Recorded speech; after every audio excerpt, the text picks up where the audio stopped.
a lot of folks have gone from, I don't know if you call it establishment media or, the networks to their own podcast and to their, is that a pursuit or an avenue that a lot of people like try to get a name to then make their own money or their own? I think there is still, how do I say this in the most politically correct way? I didn't think we were going down this way, Pastor Troy.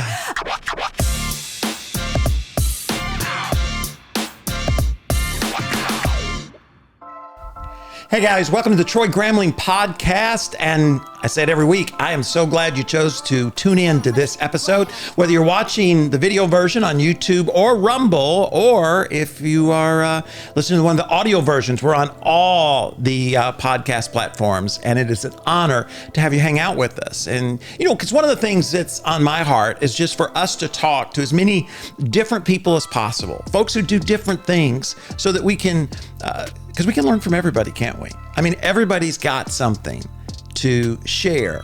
And if we'll just listen and be curious, there's a lot in this world that we can learn. So if you haven't already, be sure and share, subscribe, and let somebody know, because we're getting ready to talk to somebody quite interesting who has one of those jobs. You probably even, well, depending on where you're listening or watching from, you may have even seen or heard her, and that is Constance Jones. It is good to have you. I'm so happy to be here, Pastor Troy. Thanks for inviting me on. This is exciting. I'm normally on the other side.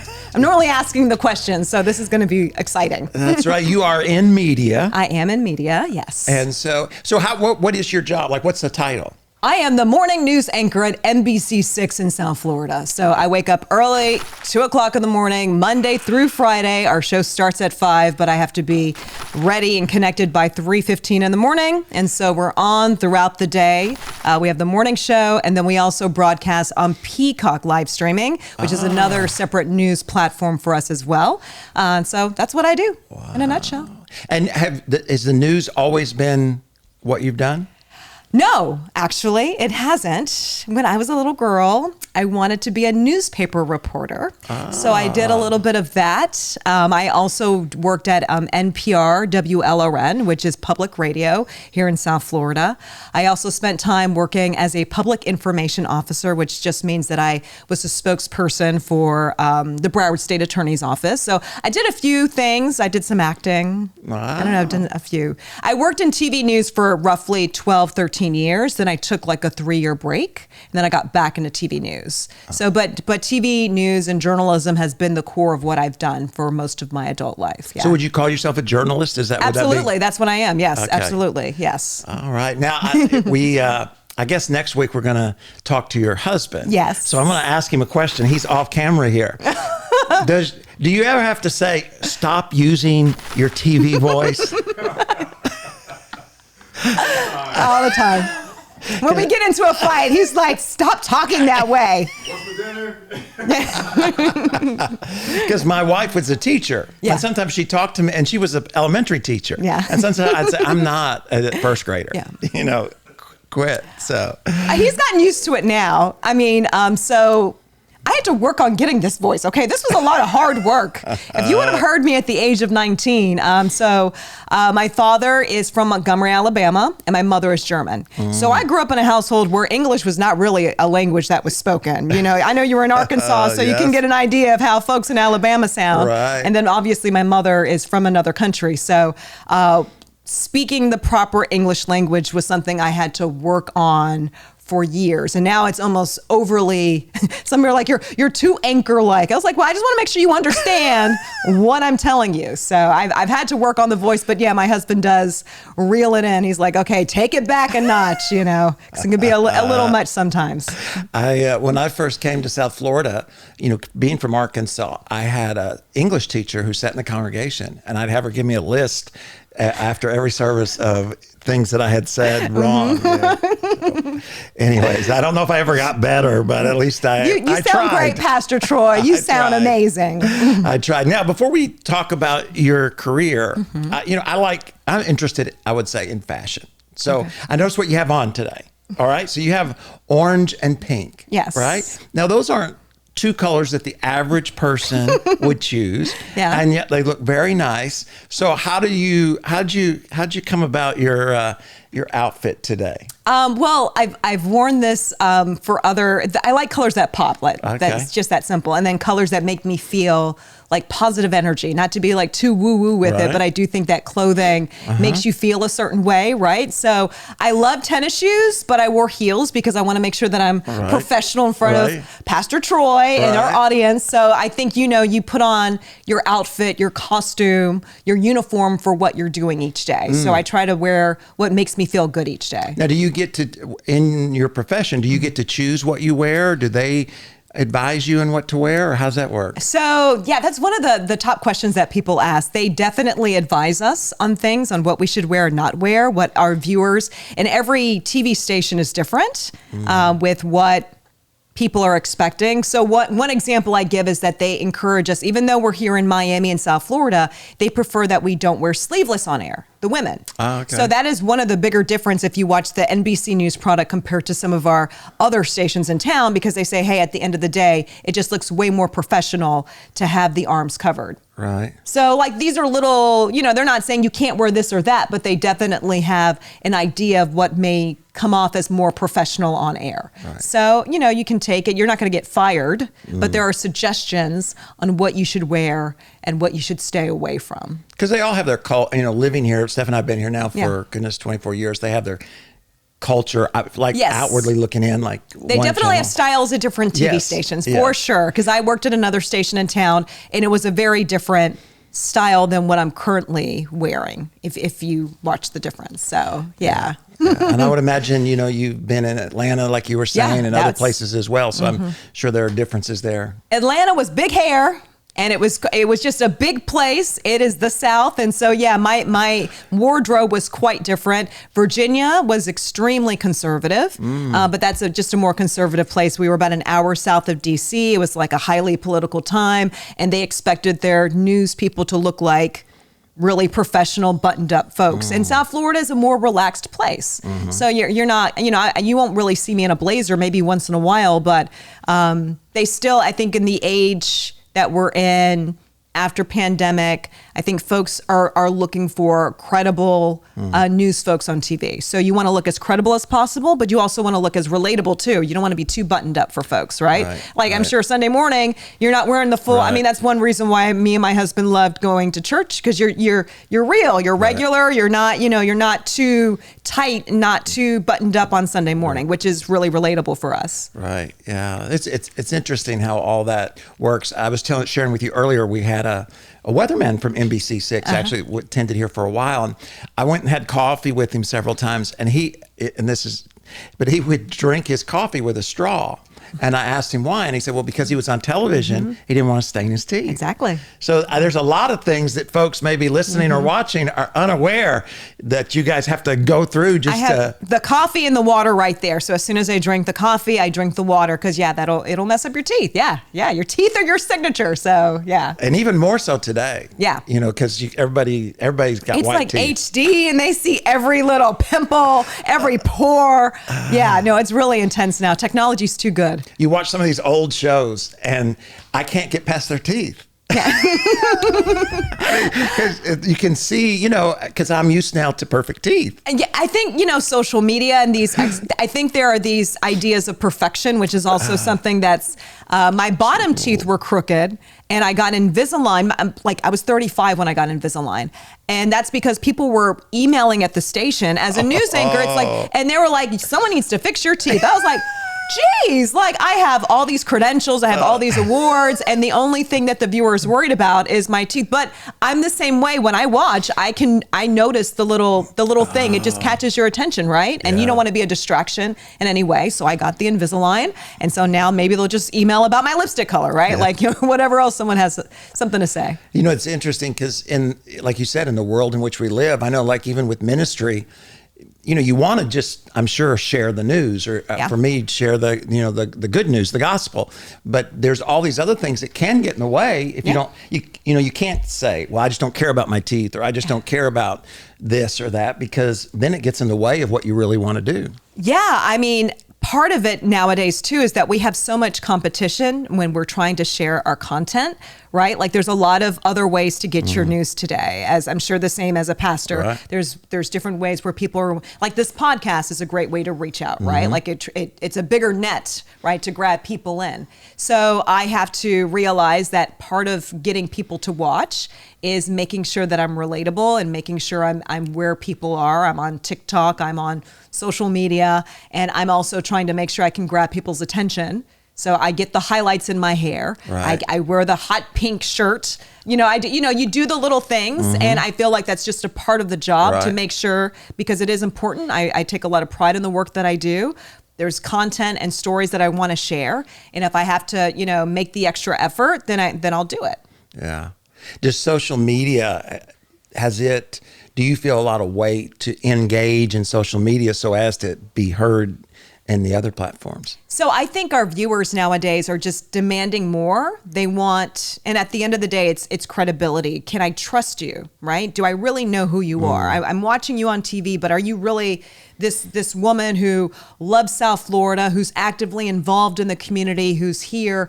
And I think social media allows me to be an extra extension, right? Like you can see that me and my husband were out this weekend at the farmer's market. You can see that this is where I live. I love this place. This is where, when my nephew's in town, this is where we're going. We're at the beach. This is my community. I'm not just someone who's a fly-by-night here for 2 years and gone. So I think social media allows us to become more robust characters in a way, right? And in a way where people can connect with us more, and that just builds more credibility.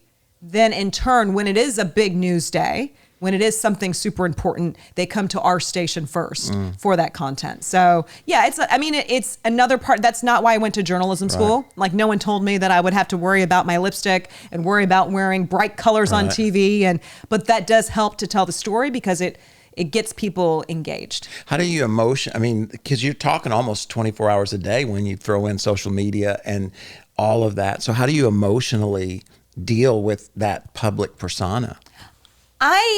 I'm probably not as engaged as maybe some of my colleagues. I do limit my amount of posting. I have to be intentional with my posting because I know that it's necessary. Right. But it is a lot. Like I do a digital detox. I'm off social media by a certain time. I try not to get on social media on the weekend. I'll take pictures, but it won't be posted until a day or two later. I try to really limit it because it is so much. I think my husband had mentioned everyone has something to say. Right. And I can't let that get into my spirit because it'll affect the job that I do, right? So I have to really limit my amount of interaction with the public via social. Right. Versus being out in public, like at an event, at like a 5K where we're raising funds. Like there's other ways to interact, right? Social media is a good way, but I still limit my interactions for sure. Yeah, it's kind of like you had to close your door and close your curtains occasionally. Absolutely, yeah, and I do that for sure, yeah. Yeah, it'll because you see so many folks who just eventually, lose touch almost with reality.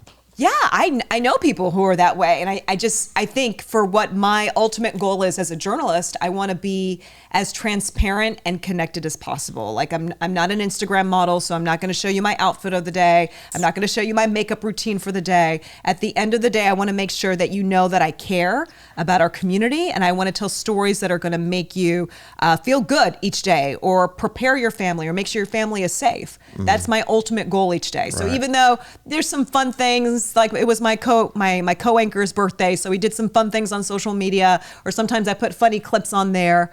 But at the end of it all, the main focus is to make sure people can relate. You're top of mind for someone, right? So that's why you do have to post. Yeah, it can be a lot. I do try to segment it though. Like I really do like try to limit my time. Yeah. Now, so let's talk about journalism just a little bit. How do you deal with, because we hear a lot about, all the politics that are involved and your own person. I mean, you're a person, you got opinions, you've got life experience, all of that. How do you separate what you're reporting on to how you personally may feel about what you're reporting on? Yeah, I have roughly 2 decades of journalistic experience, and I would say the last 5 years have probably been the most challenging for anyone engaging with media, right? I mean, during the pandemic, during the social uprising, I mean, there was just a lot of issues that hit me personally. And so as a journalist, it's important to make sure that you still take a moment to put on the skin of another person, right? Like it takes a lot for you to be another character so that you can tell the story correctly. And that takes a heavy burden on you. So for example, let's say I'm covering a story about a drive-by shooting and I'm interviewing a mother who just lost her son. To tell an effective story, I have to take on the emotion of that mother and make sure that our viewers understand why this story is important. It's not just another random victim, right? So that's a lot to carry every single day, like, because you're telling stories every day. I then go through a detox. I journal, I pray, I meditate, I dump on my husband. Unfortunately, he hears everything, right? Or I have my group of girlfriends who are also in the news industry where we share some of these stories, especially when it's some challenging, sometimes there have been some challenging or uncomfortable stories that I've had to share. And I think I've just kind of found a way to balance that so I don't carry it so much. Does that make sense? Yeah, I don't know if that, because you have to be a good journalist, you have to carry that story. You can't just read it off a teleprompter. You have to be in that person's skin to understand why is that mother wailing? Why are the Uber drivers protesting? Why do they feel like it's unfair? Like these are all things like, why do these people feel this way? And then making it make sense for our viewers so they can be compassionate as well. Right. No, that's. I think that's good, and it's. You can tell when you're listening to somebody who's doing that, and someone who's just kind of going, through the motions. I know for me, I haven't been, tons in the media, but I've been interviewed enough times that you can tell that sometimes, because you got stuff going on, you got time, it's in the background, you got all that stuff going on, and so sometimes when I've been interviewed, you can tell the person's listening to what you're saying. And sometimes you can tell they're just going to the next question, and they're not really hearing what the person they're talking to is saying. And I think that really comes across to people, whether the person is truly curious, which again is so hard, I would imagine, for you to do because there's a time limitation too on the whole process. Yeah. And, for me, I get paid to learn each day. Like this is my dream job. So I really try to be organized in my day. I have a lot to do in my day. I do the show. I do a Peacock show, which is much longer. We do breaking news. We put content. I mean, the whole day is filled 9 hours each day. There is no lunch break where I'm going out to like Panera or, you're busy creating content all day long. So I try to focus on why I do what I do. And like I said, and I tell my husband, it's like I get paid to research stories and learn and read, and then I get to tell you guys what I just learned about. It's great. And like for me, and I love it. South Florida is an amazing place to work too because it's such a dynamic place. I'm constantly learning about new cultures, new backgrounds, people that I'm not familiar with, and it's so fun. For me, it's fun to learn and then piece it together into a story and then represent it to our viewers. When you talk about that, what's some story that you did that going into it ended up being a lot more than you expected? You learned something you weren't expecting to learn, or wow, there's so many. Oh my goodness, I wasn't expecting that question. I should have thought about it. Let's see. I think. One story that I found that just started to evolve over time. So have you heard of the language learning app Duolingo? It's an app that you can it's free and you can practice almost any language. It's really great if you're trying to learn Spanish, Creole, Patois, anything. It's an amazing app, and I use it I speak German, but I don't speak German enough where you forget vocabulary. If you don't practice it, you lose it. Right. So I'm always on Duolingo, and I encourage people to use it if you're trying to get stronger in your language skills. So our mayor, Miami Mayor Francis Suarez, the app Duolingo purchased multiple billboards around Miami and said, hey, Mayor Suarez, why don't you learn the Haitian Creole language? That's a large contingency within your the area that you represent. And this was during the time like Bitcoin and Miami coin was really hot and he was traveling. And so there was like this we have a large Haitian immigrant population in South Florida. So I say all that to say, I was trying to track the mayor down to find out, are you learning Haitian Creole? Like, you're being challenged by this international app to learn a language of the people that you represent.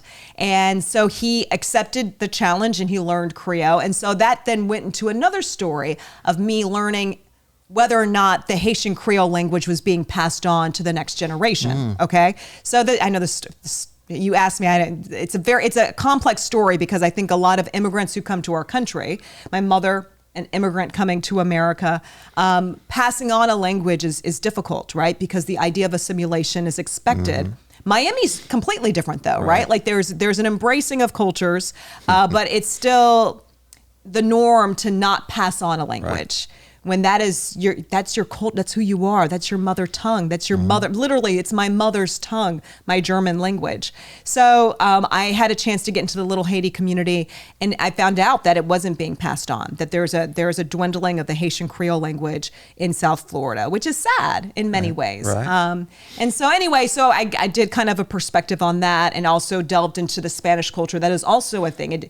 From generation to generation, languages are lost. And so that was one of my more recent interesting stories, because I didn't think it was I thought languages were still living on in these communities, and they're not, It would be interesting to see too what the impact is between folks who are tight in that community where both speak the language, like your mom and dad, they're not both German. Yeah. So it'd be interesting to see how that impacts. My dad speaks Alabama German, but it's enough to get by. The soldiers that were stationed overseas, they taught them all German, obviously, because they had to be able to survive. So it wasn't practiced in the home regularly, but it was enough where we know it and we can get by, but we still had to do independent study on our own. Every week I meet with she's from Austria, the same place where Arnold Schwarzenegger is from, Österreich, that's how you say it in German. And she's who I speak German with every week. So that it's just nothing but German, Hochdeutsch, just continually practicing. It's different from households because I think for success in America, speaking proper English without an accent is the norm. So I even worked hard on this anchor voice to not have an accent. My husband worked on getting rid of his Texas accent, and you may be able to hear it a little bit. I'm sure that the Arkansas, you can hear it sometimes, but not often, right? Like we work on trying to develop what we assimilate to what we assume success might be. So, it's a little sad in many ways, especially here. But that's one reason why I do love South Florida, because you hear so many different languages, and you're challenged to figure out, what does this mean? What does this mean when people are talking to each other? When you hear Haitian Creole, it's loud. It may seem aggressive when people are saying "I love you," and it's a different kind of way of saying it. It's to me, I love that. That's what I love to see. We went years ago to Israel, and I took one of our pastors with us who is from Portugal, or not Portugal, but Brazil, but speaks Portuguese, of course, and then speaks Spanish. And, here in South Florida, for the most part, and in English, so he spoke at least 3 languages. And when we went to Israel and they spoke Hebrew, for the first time in his life, he didn't understand what was being said. And it was a kind of eye-opening experience for the way I always feel. Living here in South Florida, exactly.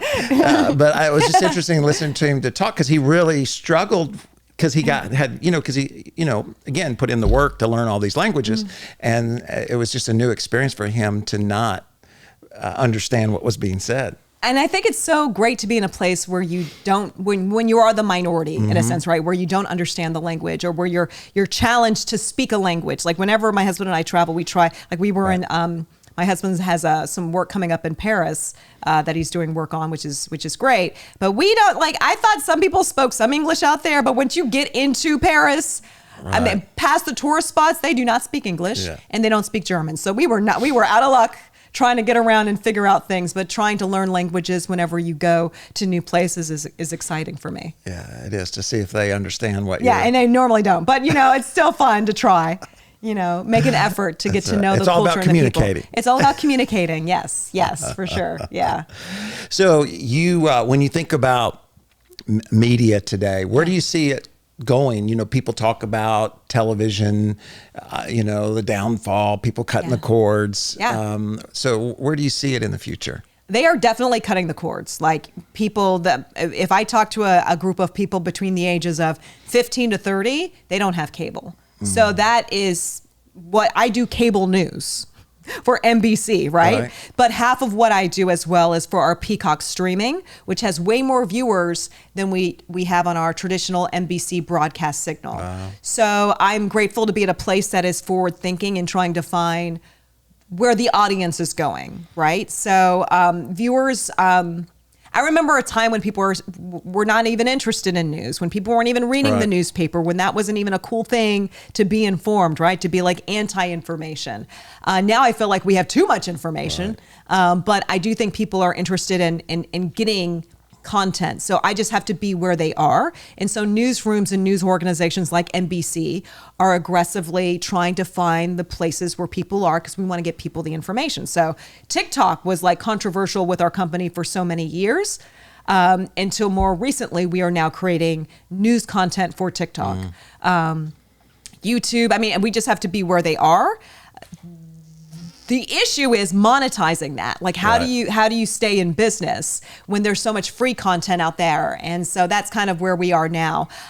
So I still feel like there's always going to be a need for someone to create content. There's always going to be a need for journalists. It's just going to be told in different ways. People are not going to come home at 6 p.m. and watch the evening news. That's just not going to be a thing anymore. There seems to be, because people are interested in the news, and it seems like everything has become very political. Yes. Do you being a part of that, right? And so people have certain, ideas of certain platforms, having certain cables, and this is this way more conservative. This leans this way or that way. Yeah. Now, do you personally experience that when you live life? Beyond, you're at NBC6, you must believe blah, blah, blah. I think that's more the case for the network folks. I'm a local news anchor, so people see me as the local newswoman down the street that lives here. So I don't get that kind of pushback, or I haven't experienced that. We're in an election year. Maybe in another 10 months we could revisit that conversation. But I think, I think viewers are smart to know that the local NBC station is a little different than the national NBC. And national NBC has commentators and not necessarily journalists. Right. That didn't go to journalism school. We did. Oh my goodness. We have gone, and we have special training to make sure that we're not biased in our coverage.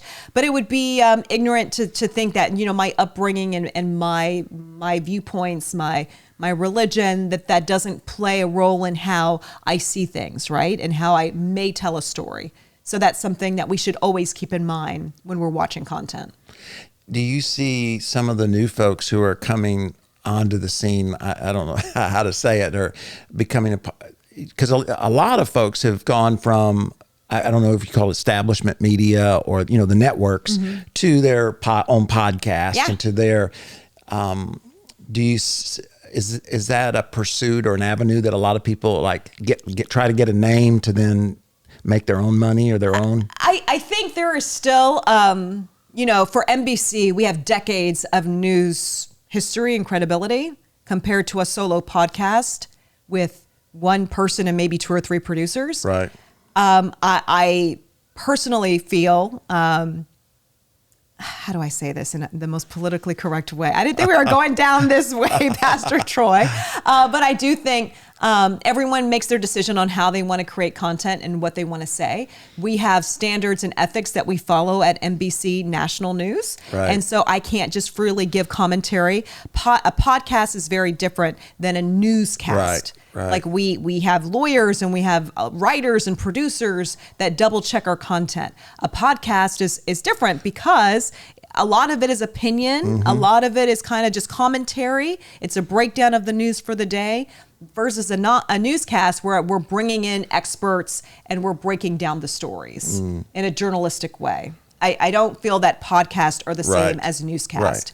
And sometimes people might get those confused. Right. But it's commentary versus these are the facts of the day. Do you think the national media or I don't even, or the just establishment media has almost hurt themselves with so much commentary and commentary shows that people are confused by that they would take a podcast with the same credibility on a news topic that they would NBC or ABC. Absolutely. People are like, oh, that woman's a news anchor. I was like, well, she's not a news anchor. She's a spokesperson for this organization that is now, a talking head. Right. So yeah, I think there can be some confusion because if you give these people a platform to speak, viewers may be confused on who's an actual news journalist, who went to journalism school, who has the news background versus someone who's sharing their opinion on things. And we've got a lot of those out there. Right. I don't know if national media has hurt themselves. I think they have to be able to be more fluid in sharing information and giving different perspectives in a responsible way. Right. And so it has to be unbiased.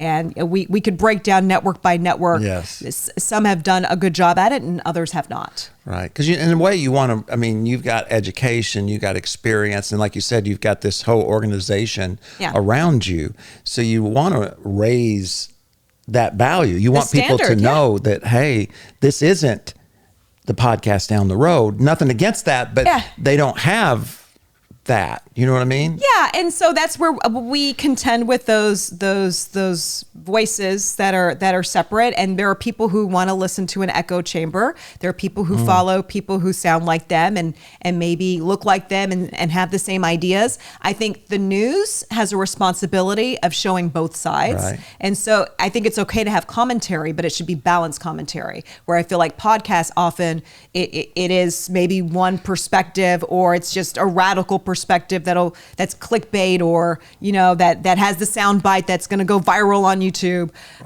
News organizations definitely should have a higher standard on who they bring on, and they do. I feel like I'm very proud to work at the company, and I think generally across the board, organizations are working to make sure that the content is unbiased. Right. Yeah. Well, that's. It's been interesting the last several years in that whole area. People have had to wrestle through that. And I and again, there's lots of value and lots of voices and all of that. But, there's anybody that, in the sense that has put in the work and the effort and when that gets lost, it's like, it's like in athletics, right? You go watch the NBA because of the skill of those folks that are out there. And, I think the same thing is true in media and in everything else. It's like, you don't want to lose that. You don't want me to put on a tie and for folks to assume I'm a journalist because I put on a tie. Yeah. And just talking off the and just top of my talking head. and maybe you can play the role good enough. Yeah. I think that is something that's important, but I feel like I don't want to dumb down our viewers. I feel like people now want to know more. Like people know everything about me. Like it's pretty easy to find out she went to journalism school here. She's gotten these awards. They, like for someone who's really invested in someone, they do the research. They know everything about my husband.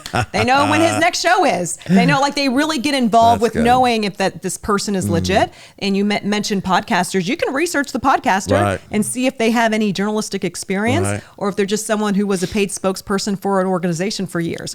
Which a lot of them may or may not be.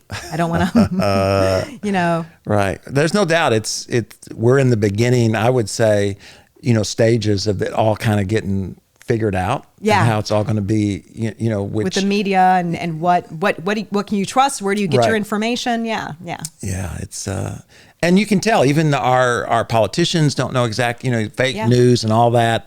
Nobody really knows how to deal with it all.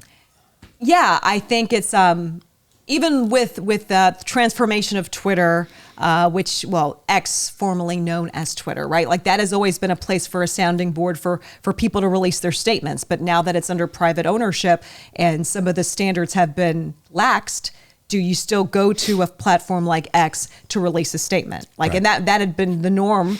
You just have to find other ways to do it, right? Traditional press releases are not going out the same way like they used to, where we now depend on social media. So our Facebook updates and also Instagram, that sort of thing. That's when news is released.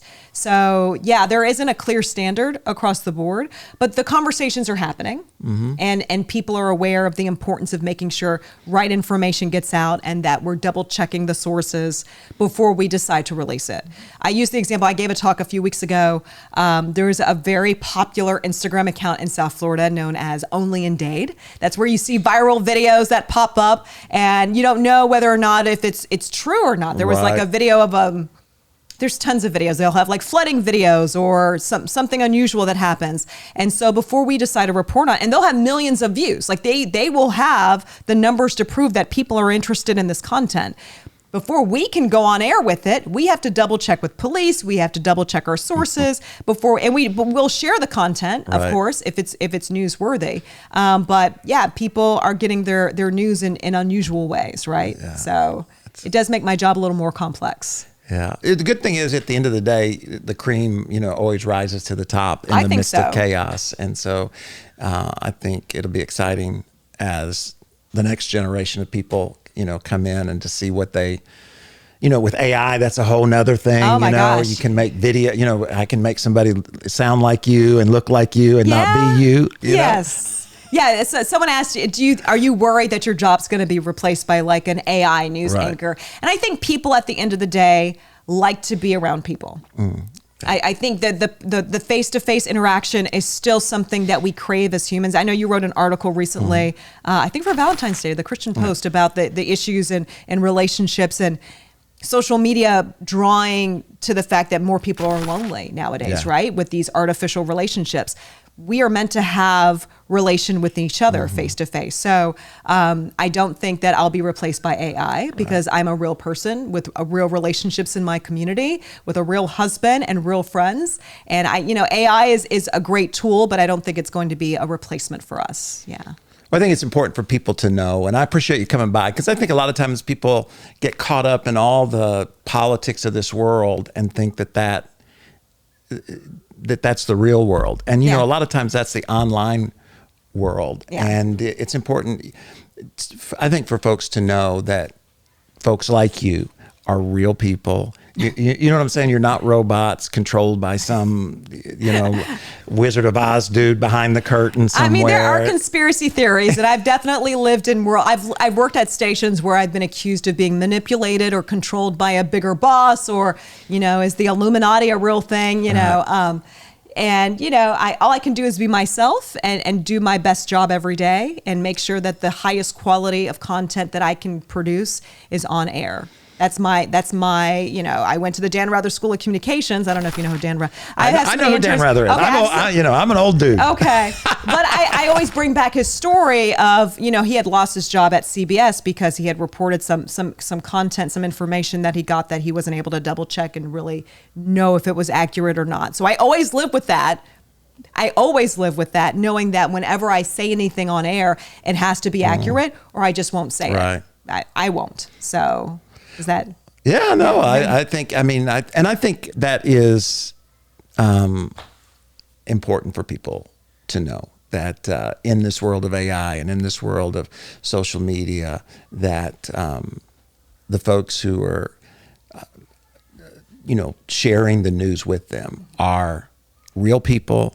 They're credible people. They've gone to school. You want to do a good job, and you want to present things in a way that help people understand the news or hear the news to progress, to succeed, to move forward. Yeah. So thank you. I appreciate that. I do. I think it's important. And guys, I want to thank you guys so much for tuning in. Constance, thank you for sharing a lot about a lot of different things. Thanks for having me on, Pastor Troy. It is, like I said, my goal is just to talk to interesting people about the different things they do in life. And I think we can all learn something from somebody. And we live in a world where there's a lot of judgment, a lot of anger, a lot of politics. But in reality, we're all just people. And if we can slow down and actually listen to one another, get to know one another, and be curious. You never know. Your neighbor may have an incredible story. I mean, we didn't even get to the, you kind of threw out there for a moment the German and the Alabama. But there's a whole story there. And I'm sure there are lots of people around you who have incredible stories as well. So rather than judge them for something you think or you see them doing, why not ask them a question and get to know them just a little bit better? Be sure and share and follow, do all those fun things. We're on video version and on YouTube and Rumble, and then all the podcast apps. And don't forget, Sunday night, 6 p.m. Eastern Standard Time, we're doing a live stream so that we can communicate. So you got a question you've always wanted to ask a pastor? I'm going to be there. We'll see you either on Sunday night or right here next Thursday. You have a great week. God bless.